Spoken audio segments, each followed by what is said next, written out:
people will do anything for money, but need an accomplice to commit their treachery. I want you to break his arms. But beware, because greedy people hate to share. They're trying to kill me!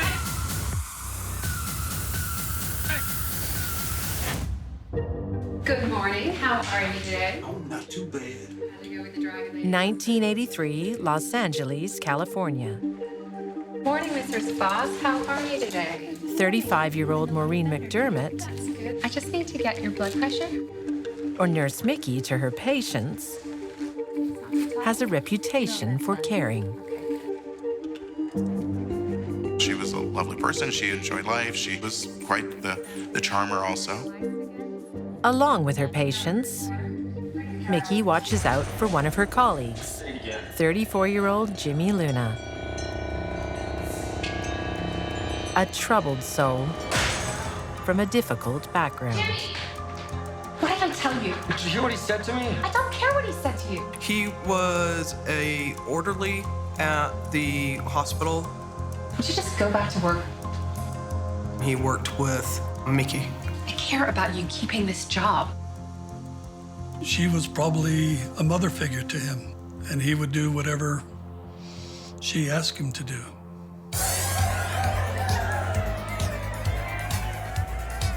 Mickey works hard and plays hard, partying with the rich and beautiful people of the local gay scene. I know she liked to go out. She was having issues with money. A lot of the money that she was getting was going to the nice clothing that she had. Girl loved to shop. With her debts mounting, Mickey needs a side hustle, like her fellow nurse, Dwayne Bell has. Working as a caretaker for an elderly man. It was a pretty good deal. I got pretty good money for it. It wasn't hard to do. It's the perfect job for Mickey. You wanted to see me? How'd you like to get even with Dwayne? What do you mean? I want you to break his arms. I don't think that people really understand how really cunning that some people can be. I need his night job. And Mickey was one of those people. This is his address. Jimmy Luna would have done anything that Mickey asked him to do. Jimmy Luna was like a lapdog. So you'll do it? Yeah, I'll do it. This is the true Mickey McDermott. When a man is besotted, he'll do almost anything for the object of his desire. In London in 1847, 26-year-old Maria Deroux certainly knows that. He's beautiful. Something beautiful for someone beautiful. Maria had been very keen on money. She'd used her sexuality. She had the kind of face that you would find most alluring. Oh, you spoil me so. My dear, I want to spoil you for life. 48-year-old Patrick O'Connor has what she wants. He had money, so he accumulated what's the equivalent to about $2.5 million today. He made it clear to her that he was a man of means. He may have thought that was necessary because he was more than twice her age. But Maria has a dilemma. She's in love with penniless train conductor, 28-year-old Frederick Manning. He was much younger, handsome, but he just simply didn't have the wherewithal, the means that Patrick had. My love, could you excuse me for a moment? Oh, certainly. What are you doing here? What are you doing with that ancient relic? Afraid that he was losing her, Frederick cooked up a plan. Well, more of a lie. I am now the heir to the Manning family fortune. He told Maria that he stood to inherit his mother's estate. Dearest darling, my dear Maria. They're both courting her actively. At some point, she's going to have to make a decision. The money would be forthcoming. We have been together for such a wonderful, wonderful time. That was enough to turn Maria's head back to Frederick. Yes. Patrick was devastated, to say the least. As a maid to London's elite, Maria has seen how the other half lives. She had been a lady's maid in the service of one of the dukes of England. She was surrounded by wealth and opulence, and that forevermore, I think, changed what she wanted out of life. She developed a taste for the finer things in life. In May 1847, Maria and Frederick are married. Oh, Frederick, it's perfect. Nothing but top shelf from here on in. But not yet, mon chéri. You must wait for your inheritance. Careful! Frederick can't keep up the pretense of his family fortune any longer. About the inheritance. There is no Manning family fortune, is there? Eventually, Frederick had to come clean to Maria that he had lied. You're going to marry Patrick. I had to do something. And the idea of going back to any kind of poverty situation was simply abhorrent to her. This is not how Maria saw her life going, not at all. Mrs. Frederick Bunny? Salvation comes in the form of a letter.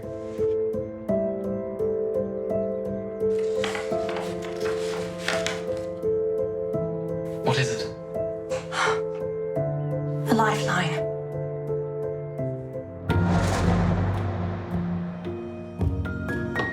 Also in need of a financial lifeline in Los Angeles in 1985 is Mickey McDermott. Hers is a lucrative part-time job currently held by her colleague Dwayne. If her friend Jimmy has done his job, Dwayne won't be at work today, and Mickey will be earning the extra cash tonight. But then... Morning, Maureen. Hi. What happened to you? These three guys tried and bust in last night and robbed me. I don't think they'll be around in a hurry. Dwayne's a pretty good-sized guy, and Dwayne could take care of himself. Hey, you have a nice day. You too.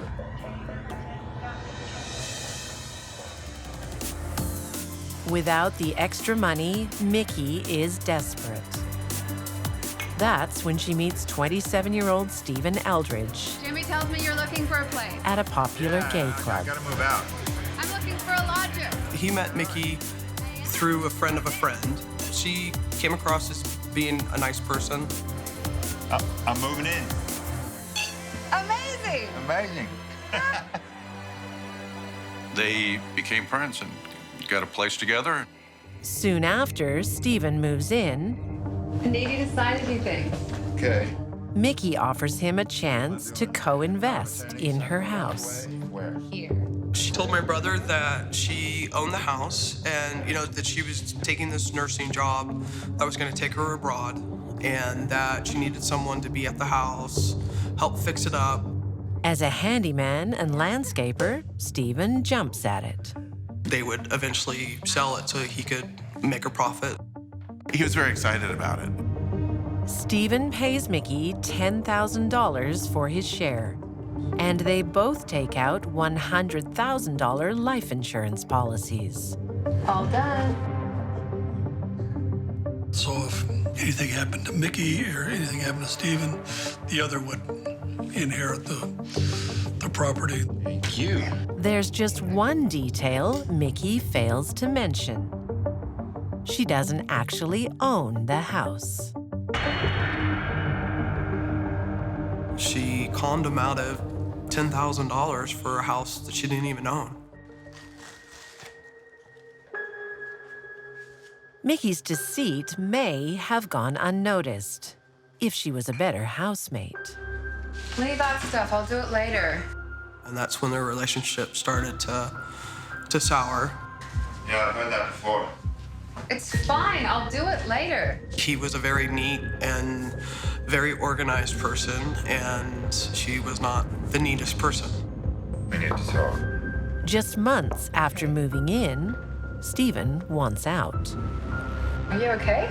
I want to sell the house. What? I want to get out. Are you serious? I need the money. I want to get out. She didn't want to sell the house. Mickey didn't even own the house. Backed into a corner, Mickey can see only one solution. If Steve's out of the way, she gets insurance money, she gets everything that she wants and doesn't have to deal with Stephen anymore. There's an unexpected solution in London to Maria Manning's financial woes. It arrives in the form of a letter from the man she rejected, Patrick O'Connor. He wrote Maria a letter telling her how cruel she had been to him. But with all that said, he hoped that they could still be friends. Maria recognizes an opportunity to turn infatuation into income.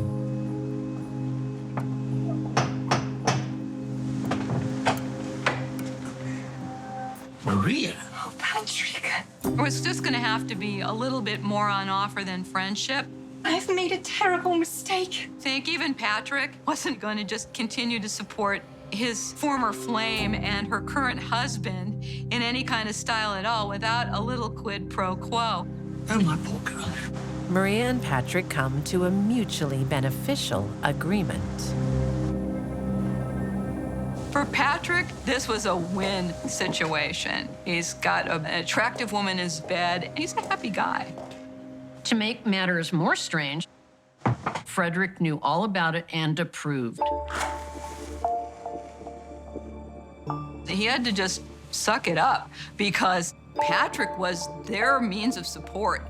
But Frederick sees the arrangement for what it is. She was prostituting herself. She was conducting an affair for money. It doesn't get any plainer than that. Where have you been? Nowhere. To Maria, it's simply a means to an end. How could you? You should be thanking me. In those days, if a woman didn't come from money, she had a problem. Looking out for themselves wasn't an unusual thing for women to do. For more than a year, Maria keeps her side of the bargain. But Maria wanted it all.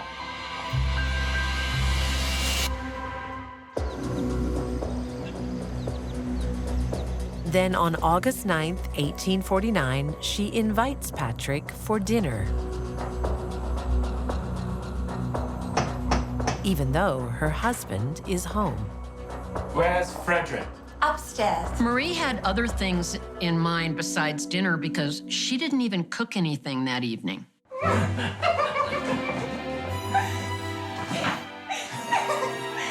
Oh, this is better than being married. Much more exciting. Patrick thinks it's all part of their special arrangement. Go wash up for dinner. And I want to be dirty. Go. In the back of his mind, he's thinking, I could really get lucky tonight. He's pretty eager to get the evening underway. But Maria is done with quid pro quo.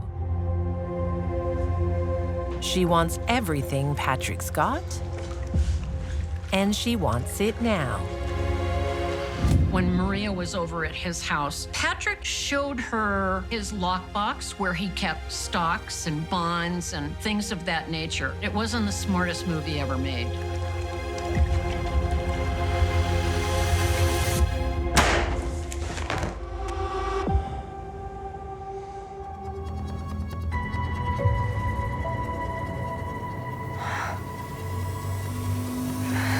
Frederick isn't so sure about the new plan. I hope you know what you're doing. I do. It appeared that he wasn't actually dead immediately. Still alive. Frederick quickly puts aside his doubts to finish the job. And so the husband battered his head in.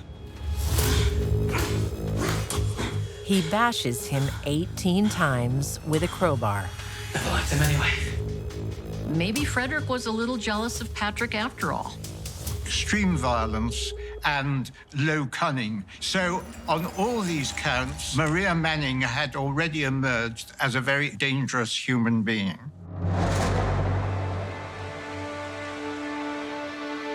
Extreme violence also strikes the Los Angeles home of Stephen Eldridge and Mickey McDermott on March 21st, 1985.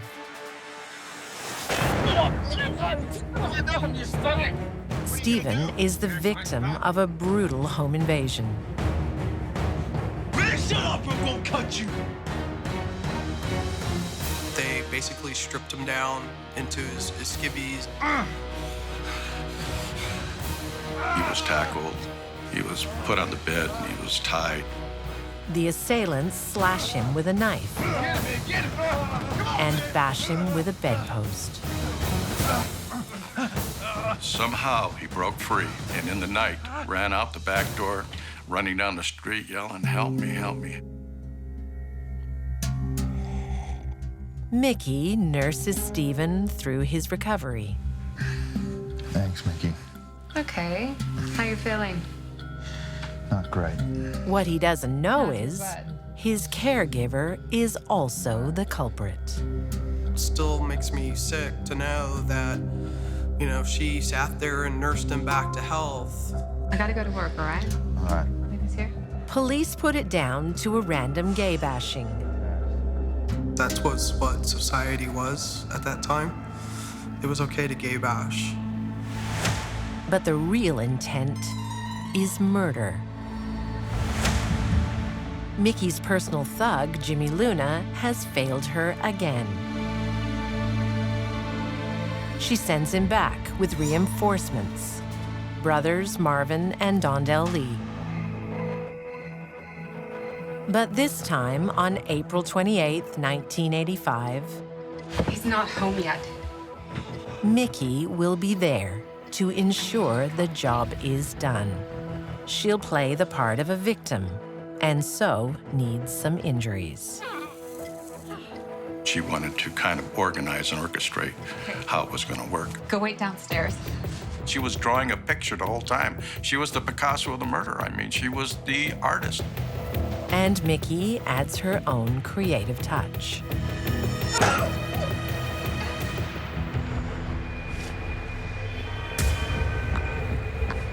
Stephen was coming home from a dinner party that evening, and as he was coming in the door, the two Lee brothers and Jimmy Luna were already in the house and jumped him.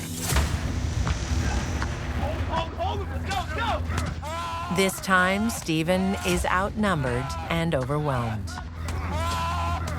Jimmy Luna proceeded to stab him multiple times.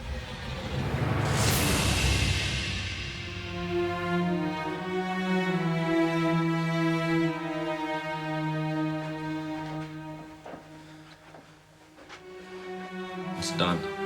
But Mickey's not finished. Don't forget to cut off his penis. Okay. She gives directions to Jimmy to go ahead and sever the penis.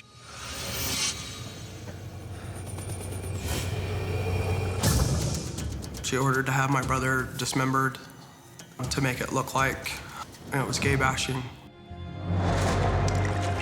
In 19th century London,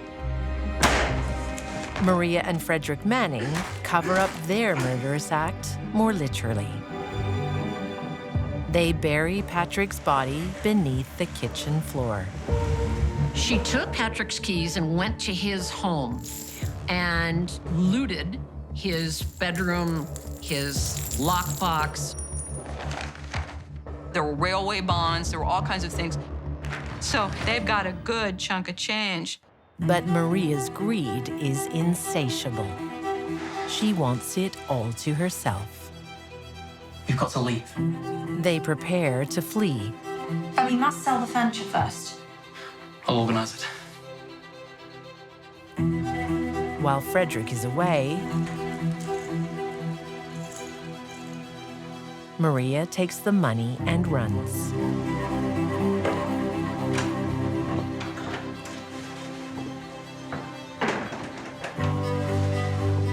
When he got back, Maria? Maria was gone. gone with the goods. She leaves Frederick there just twisting in the wind. They've murdered together, but are fugitives alone.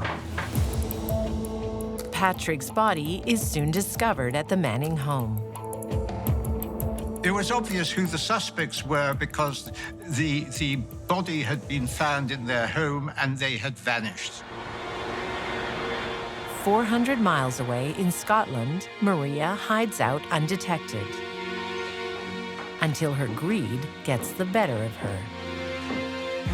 Hello. She made the serious mistake of trying to sell Patrick's bonds. I've come to cash my bonds in. And where did you get these? They are mine. By this time, people had been alerted that they were stolen, My father is Scottish. and they apprehended her. It was over for Maria. Frederick is captured soon after, and the killer couple is tried together. As you'd expect, Maria pointed the finger at Frederick. He pointed the finger back at her. Took the jury about 45 minutes to decide their fate. Both are convicted of murder and sentenced to be hanged together in 1849. I think we shall meet in heaven. I mean, the crowd was so huge. The estimates run 30 to 50,000 people. Imagine that for a hanging.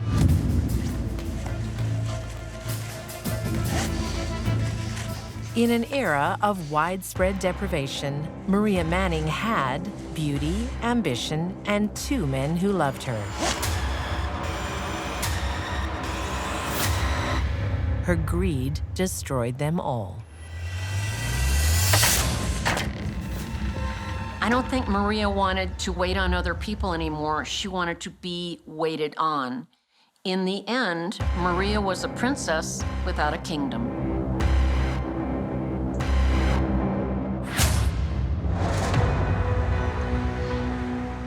Mickey McDermott believes she'll avoid a similar fate because police won't properly investigate a gay murder.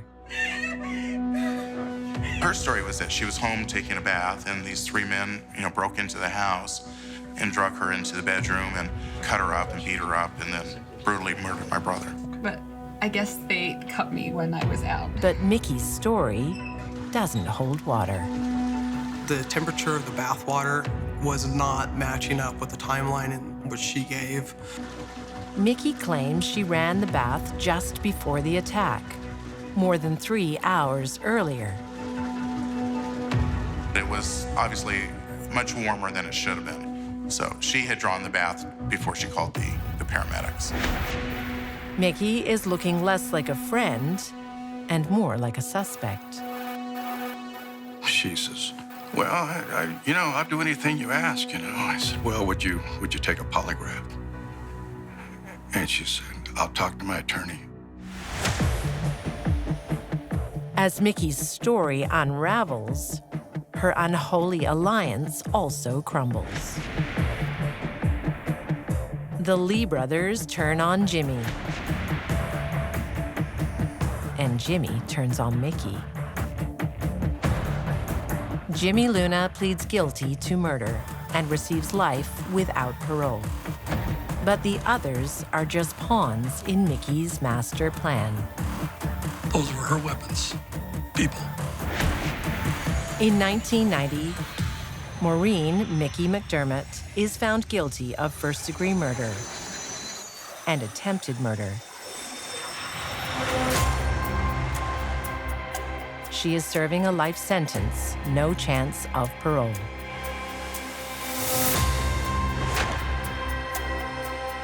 Stephen was always the joy in the room, so there was a lot of people that loved him. She was an evil person, and she took a very good person away.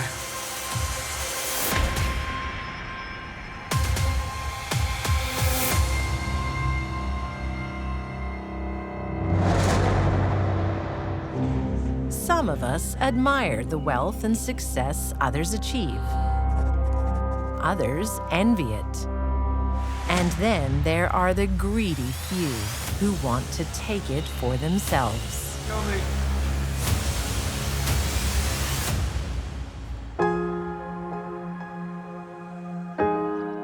In 2008, in a quaint suburb of Adelaide, South Australia,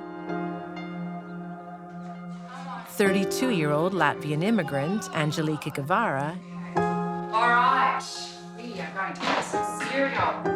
Yummy, yummy cereal. is carving out a new life for her 2 young daughters. Can we go to the movies? We can't afford it. Oh. Angelika didn't have much as a child. She wanted a lot for herself and her children. The single mom has a long wish list. Overseas holiday.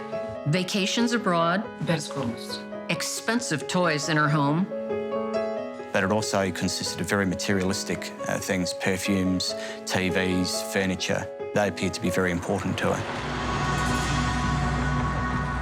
There's just one problem. Angelika earns minimum wage as a shop clerk. Hello, Margaret. How are you? Good, thanks. Close to the usual place. She was reasonably unskilled. She worked as a clerk behind the counter. the things she wanted in life wasn't going to happen. But Angelika finds a way to boost her income. Steal from the till and defraud customers that were coming in. Have a good day. Have a good day. She'd shortchange them on stamps. She would shortchange them on lottery tickets. Pocket the money. She soon realizes the best targets are the elderly. PIN number. I'll never remember. Let me help you with that one. She stole a customer's credit card and his PIN number. Thank you. Thank you.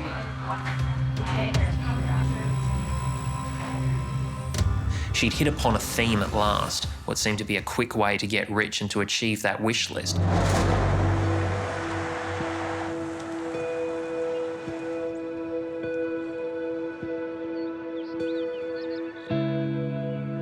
Dean, Texas, 1982. At 41, millionaire rancher Jerry Sternadell has already achieved his goals. His problem is finding time to do the books. Jerry's having problems with the business, but it's the good kind. He's too busy. He can't keep up with all the accounting. So tell me, do you have any bookkeeping experience? No, but I'm really good with figures and I learn fast. Honey, I have a really good feeling about Deborah. His wife, Luann, thinks her good friend, 25-year-old Deborah Lynn Baker, is the answer. We'll give you 2 weeks to prove yourself. Okay, thank you, Mr. Sternadell. Luann says she has no experience in accounting, but I want to bring her in under our wing. Jerry is a tough boss. You either loved him or hated him. He would do anything for you if he liked you. And if he didn't like you, well, watch out. Jerry's first wife, Jeannie Walker, says his business success made him arrogant. Yesterday you were half an hour late, and you promised me it would never happen again. You even want this job, scumbag? He said, if you've got money, you can do anything you want to do. And everybody else will do whatever you want them to do. Wife Luann and Deborah team up to spend Jerry's money. They start to hang out together. It brings their friendship even closer. Oh, wow. Oh, try it on. They start to go have a couple of cocktails together. They start to get to yapping, and they become BFFs. Oh, yeah, I can't wait. Oh, lovey-dovey. Like they're best of friends, and nobody can separate them. I never seen anybody that close. For 8 years, Jerry's business prospers. But in 1990, he discovers his suppliers aren't being paid. All of a sudden, his checks are bouncing all over the place. This can't be, Jerry says. This can't be. We're making a lot of money here. Why aren't my bills getting paid? Jerry calls in an auditor. There are some serious discrepancies here. He got so many bank accounts and so much business that he couldn't watch everything. How much are we talking? Around 35,000. 35,000? From this account alone. And he said, there's money missing from all your bank accounts. There are a lot of transfers to Deborah Baker's account. Did you authorize those? No, I did not. Deborah is cooking the books. Jerry suspects his wife Luann is helping her. It's unbelievable. A furious Jerry confronts the two women. He's taking me through the books. What are you talking about? You know exactly what I'm talking about. He believes it's a conspiracy. Jerry sets the women a deadline. He said, I'm sure better have my money back by Memorial Day. That's the date I go to the police if you haven't paid me every cent that you've been stealing from me. He said, well, I'm having Debbie arrested for sure, and I'm divorcing Luann. Oh, no, it's my turn to get you. Tip. In Adelaide, Australia, Angelica Guevara has set a deadline of her own. She needs to fast-track her plan for a better life. She was prepared to do anything at all, to give those girls the life that she felt they deserved. You run so fast. While visiting her mother, Angelica spies 82-year-old neighbor Vonnie McGlynn. At that time, Vonnie did carry her arm in a sling. And being a frail, elderly person, I would imagine that Angelica saw this as an opportunity. Can I help you? Hello. I know you've broken your arm and I thought I could help. I don't need any help. Angelica was very bold in the way she approached Vonnie. I can move in. That's ridiculous. She bangs on her door and insists that she's there to take care of her, I don't need any help. even though Vonnie didn't want it or really even need it. Angelica went around the house multiple times, banging on doors and windows, saying, "You need a carer." I just want to help you. I don't need your help. Angelica's helping hand is rejected. Go away. I'm going to call the police. She was fiercely independent, and I learnt early in my relationship with her to respect that privacy. But Angelica won't stop until she gets what she wants. Angelica was prepared to prey on the vulnerable. We just didn't know how much she was prepared to prey. Let me in. Go away. After days of rejection from Vonnie,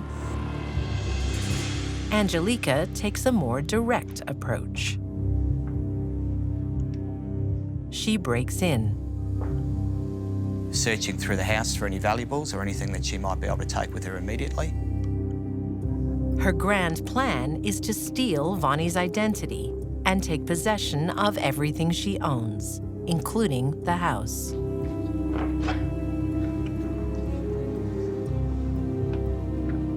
Angelica had a belief that she was entitled to this elderly woman's belongings and house, and that why couldn't she have what she wanted?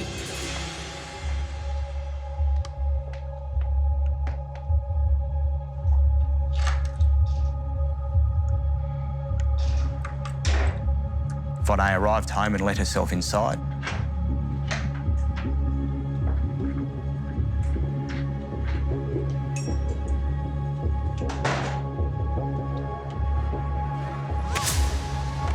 She attacked Vonnie, hitting her with a soapstone statue. While the 82-year-old lies dying, Angelica seeks out Vonnie's banking documents and helps herself to anything else she fancies, including a distinctive toaster oven.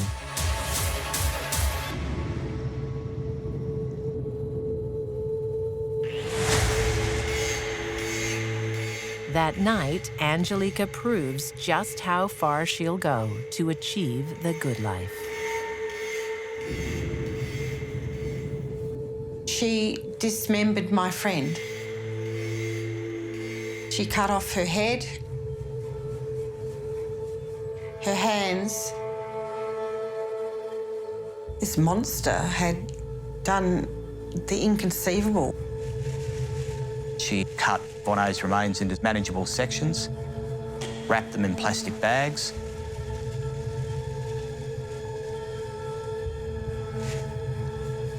That was completely unnecessary. I think she did it because she liked it.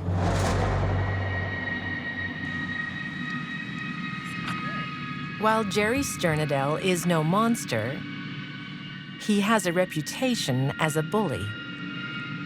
But as the deadline looms for embezzling bookkeeper Deborah Baker,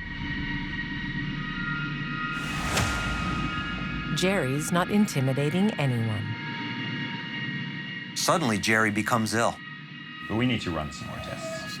He begins vomiting a lot. Lots of diarrhea. Lots of aches and pains. Something's wrong. You'll be fine, honey. The doctor's got to keep you for a few more days. Doctors are baffled and order a series of tests. Unaware that the Sternadel Ranch has claimed a second victim. Morning. When 19-year-old Tom Bradley stays overnight. I decided to help myself to some cran apple juice in the refrigerator.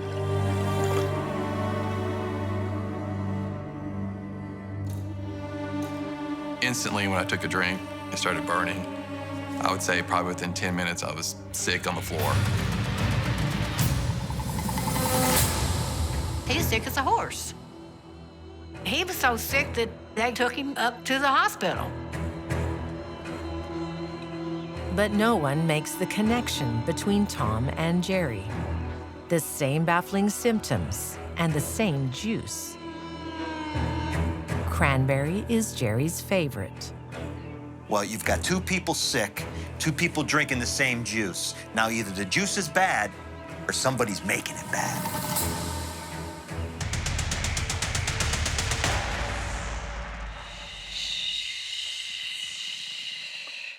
Just be still now. When Deborah's deadline arrives, Jerry is in no state to enforce it. It was the day he was supposed to get the money back. It was Memorial Day. Coincidence? Jerry doesn't think so. Trying to kill me. Why don't you listen to me? They're trying to kill me. Get down. They're trying to kill me. We need some help in here. He's convinced Deborah and Luann are responsible. But no one listens. Get some more help in here. You're not listening to me. Get over it. He said, "Oh, help me, you gotta get me out of here. Those two women are killing me." This is not good. Okay, you'll be right. Luann and Debbie was there at the hospital all the time. And then they wouldn't let anybody else see Jerry. We're just gonna get some lunch, honey. We'll be back in a minute. The oldest motive on the books. Old-fashioned greed. Jerry is being murdered slowly, and doctors finally discover how. Extreme arsenic poisoning. He had enough arsenic in him to kill an elephant. And nothing can be done to save him. Once arsenic at a lethal level enters your system, there's no turning back. Once it gets into your organs, that's it.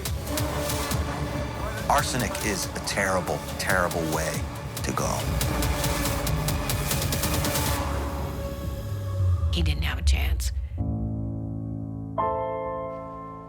Jerry dies on June 12, 1990.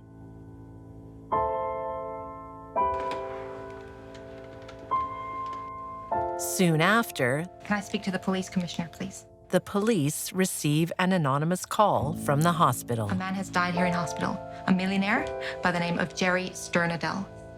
He had very high levels of arsenic in his body. I think he may have been murdered.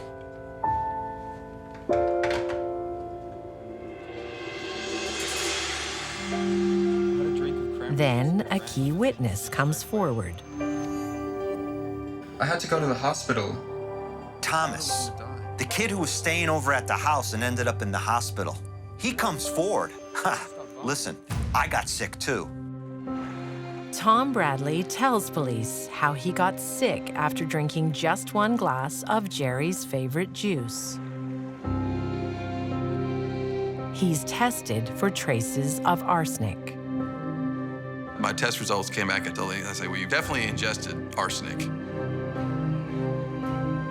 Police search Jerry's ranch. In a trash pile, they find an empty juice bottle, but it's remarkably clean. That cranberry juice bottle had soap suds on the inside. Wonder why they'd be trying to wash out a cranberry juice bottle that they're going to throw away. It is a sloppy cleanup. Inside the cap, they find traces of arsenic. And in a storage unit rented to Deborah Lynn Baker, the smoking gun. Hey, look at this. They find a bottle of arsenic. What could be better evidence? In 1994, Deborah Lynn Baker is found guilty of first-degree murder. The jury agreed that Deborah Baker poisoned Jerry to death. She had the ulterior motive, she had the means to do it, and the opportunity. Jerry's wife, Luann, is the sole beneficiary of Jerry's estate and $350,000 life insurance policy. But she is never accused of any involvement in his murder. Deborah's sentence shocks the entire county. 10 years probation and a $10,000 fine. Nobody could believe probation for first-degree murder. Premeditated murder. Probation, 10 years. Deborah is free, but 9 years on is caught forging a check. She must start her 10-year sentence again. This time behind bars. She's released in 2013 at the age of 56. Did Deborah get away with murder? And in some respects, she did. She gets ultimately 10 years for all those crimes. 10 years. It's remarkable, really.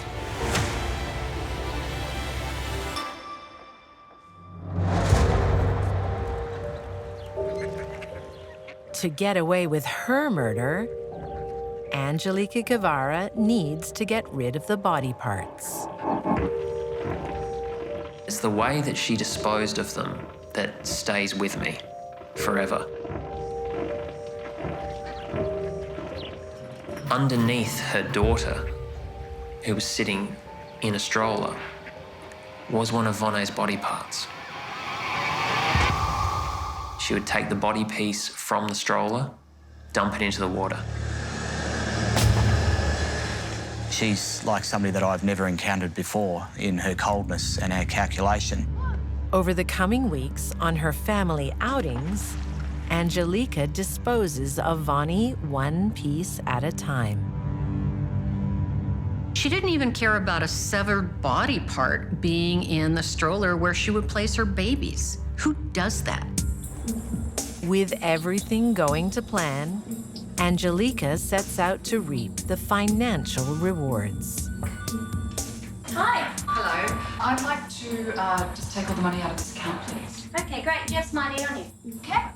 Angelica attempted to withdraw $2,000 from Vonne's account. Oh, I must have left it at home. Being a local branch and having people that regularly dealt with Vonne, they thought this was untoward. What was your name? It's okay. And they themselves subsequently contacted the missing persons section of the police. Yeah, look, I just wish to report an ID theft. Angelica's greed trumped any common sense she might have had to lay low.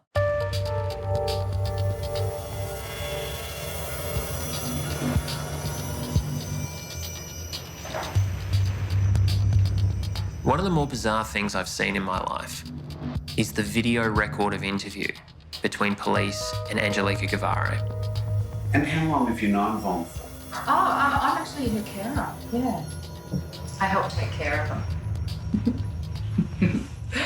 She's smiling. She's happy. She's relaxed. Do you know where Von is? No. Angelica told the police so many different lies, she couldn't keep things straight. But that's the thing about lying. You forget what you said. Oh, maybe she's gone for a walk. Oh, people do that. It's not just her lies giving Angelica away. Something that appears in the background of the video. The toaster oven. Right there in plain sight, right behind her, as she's lying through her teeth. All in one frame. But it's truly over for Angelica when body parts start surfacing just 100 yards from her home. We located a section of torso and a section of thigh. Those were the only remains that we located of Von A. Police not only had enough information to charge Angelica with murder, they had enough information to charge her with 23 counts of fraud, including multiple counts of identity theft. In 2011, Angelica Guevara is found guilty of first-degree murder.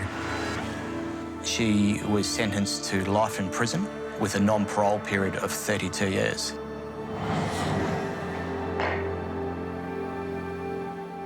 To this day, the head of my friend and her hands have not been retrieved. She's a definite sociopath, manipulator, cruel, and she deserves her life sentence. I think there's a special place in hell for anyone that takes advantage of an elderly, vulnerable person. Satan can't wait to get his hands on Angelica Guevara.